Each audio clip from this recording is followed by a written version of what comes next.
for better opportunities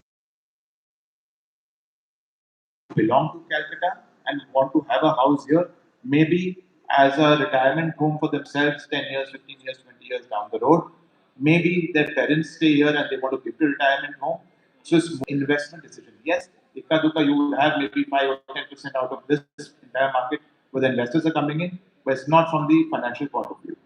So I often say this out to my people or my clients that real estate is a matter of head and heart together. That's the big difference. Any other investment is either head or heart, not head and heart together. Do you think Calcutta is far more of a heart decision than a head decision?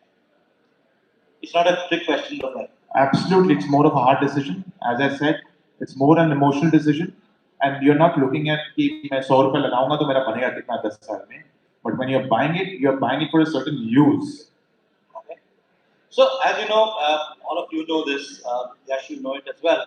That I have a lot of understanding of data I have a lot of understanding of Calcutta from data rather than going on every street. One of the most interesting that hit me was that the best age or hemisphere that you've had in a year is actually 2025, where Calcutta really grew in residential cities. And at the same time, if I look at the other way around, in H1 2025, Bangalore saw new launches jump about 31% year on year. However, Calcutta saw new launches in the same period fall 29%. Is that a little bit of a question mark that is coming out in the eyes of the builders themselves in terms of what holds true for the future, or is it just led with the problem of the elections coming up? So two things. I think with that data, what it doesn't show you is we had a certain repeat of the stamp duty, which ended in H1 2025, because of which a lot of registrations happened, and that data could have got skewed. Sure. But in terms of launches, yes, I would assume that is correct, which is actually a blessing in disguise. I would not really say that that's a bad thing, because Calcutta, by its nature, has been a very resilient market, a market not open to speculation. You don't have any realtors here, unlike markets like NCR when we are launching projects and they underwrite stock with us. None of that happens here. You don't have buyers coming in with the perspective, मैं 100 रुपए लगाऊंगा ये, they should double my money in 5 years, 6 years. It's more end user driven, which is why it has remained stable. It sees slow growth, but the good part is that जो चीज ज्यादा जल्दी बढ़ती नहीं है, वो उतनी जल्दी क्रैश भी नहीं होती. We have been hearing a little horror stories from NCR in the last quarter or so, where it was largely inflated in the last 2-3 years. Every day you saw in the newspapers, we saw here, Project Khula DLF ka, M3M ka iska sold out in 1 day, sold out in 1 month. You will not hear talking of a lot of my clients. So yes, you will not hear news like that in Calcutta. Yeah. What you will hear is that developers are not over ambitious. चादर वो उतना ही फैलाते हैं जितना फैला सकते हैं, market उतना ही खाता है जितना खा सकता है. That doesn't lead to any crash. Whenever COVID hit, in the initial days of COVID, you did not see a lot of price correction here happening, unlike other markets. So that is also a good thing, that the growth is there. It's steady, it's slow, but overnight it doesn't turn around the other way. So probably the answer is already given, but let me ask the question once again and get it right straight from you. Is the pricing discipline in Kolkata a sign of maturity or a lack of confidence?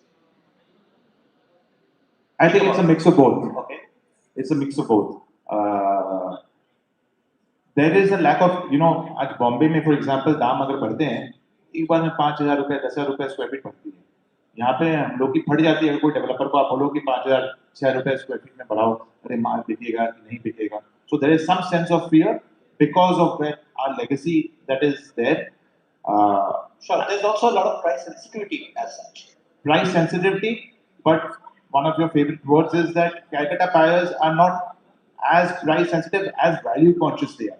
If you can really show the value to them, they're willing to give that price to you.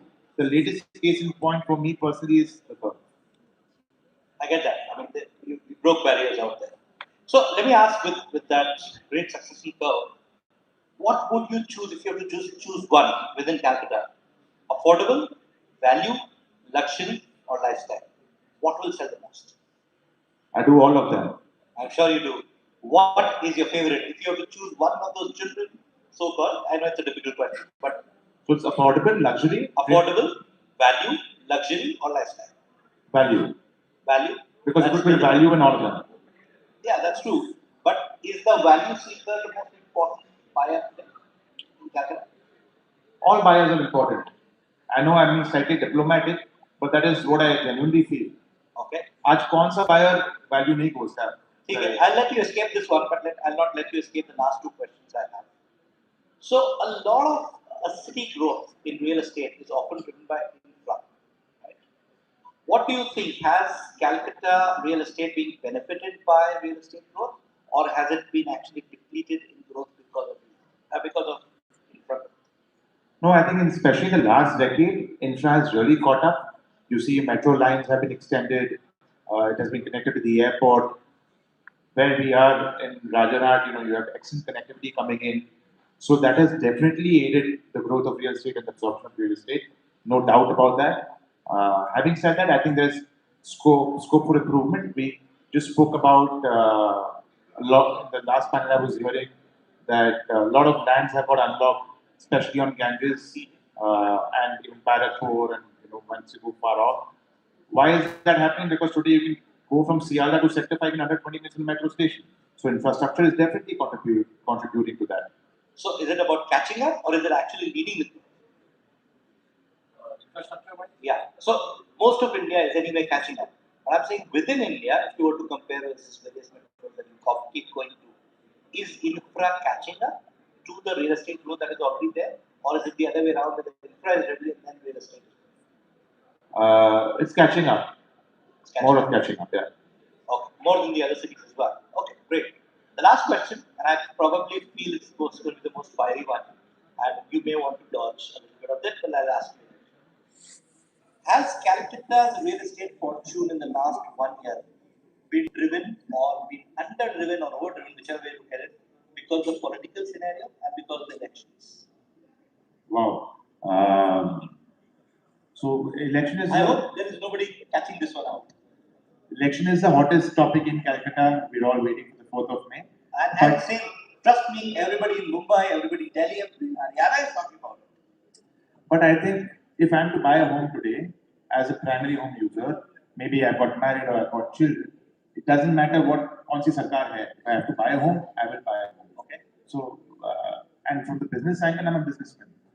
No matter what government comes in, you will continue to do business. People will continue to buy home. But are people waiting and watching? A lot of them, especially at the premium. Everyone is waiting and watching, but the decisions of home buying or office buying, I don't think is waiting is dependent on that.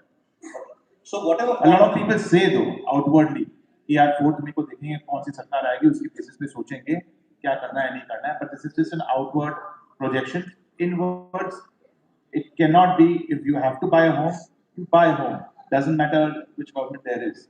Whatever government comes on the 4th of May, you don't know what's going to happen in 2031. You don't know what's going to happen in 2029 in the central elections. So your home buying doesn't change. Yes. Then what does it contribute to when we say that 2025 H1 was growth of 16%, but 2025 H2 was a degrowth of 3% in capital?